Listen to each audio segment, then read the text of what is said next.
নারায়ণগঞ্জে দ্বিতীয় দিনের মতো নৌ ধর্মঘট অব্যাহত আছে। শিল্প কারখানাগুলোতে কাঁচামালের সরবরাহ বন্ধ থাকায় উৎপাদন বন্ধ হওয়ার আশঙ্কা করা হচ্ছে। নারায়ণগঞ্জের শীতলক্ষ্যা নদীর পাড় থেকে বিস্তারিত জানিয়েছেন প্রতিনিধি আব্দুস সালাম। নারায়ণগঞ্জের শীতলক্ষ্যা নদীর পাড়ে দাঁড়িয়ে আছি। এটি কিন্তু একটি নৌবন্দর। এই নৌবন্দরে গতকাল থেকে যে নৌ পরিবহন শ্রমিকদের ধর্মঘট শুরু হয়েছে, এই ধর্মঘটের কারণে কিন্তু এখান থেকে সমস্ত জাহাজ চলাচল বন্ধ রয়েছে। পাশাপাশি কিন্তু এখানে এই নদীর তীরে কিন্তু কয়েকটি সিমেন্ট কারখানা সহ বেশ কয়েকটি বড় বড় শিল্প প্রতিষ্ঠান আছে।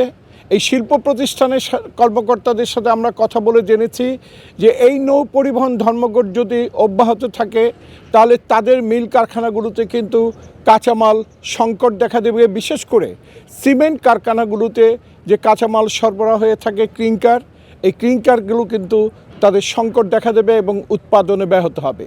চাঁদপুরে যে 7 জন নৌজাহাজ কর্মচারী নিহত হয়েছে, তাদের হত্যার বিচারের দাবিতে মূলত এই ধর্মঘট আহ্বান করা হয়েছে এবং এই নৌপথে যাতে কোনো প্রকার বিঘ্ন সৃষ্টি না হয় এবং তাদের শত শত এই নৌ কর্মচারী রয়েছেন যারা নৌ চলাচলের সাথে সম্পৃক্ত, তাদের নিরাপত্তার বিষয়টি কিন্তু মূলত এখানে দাবির মধ্যে অন্যতম রয়েছে।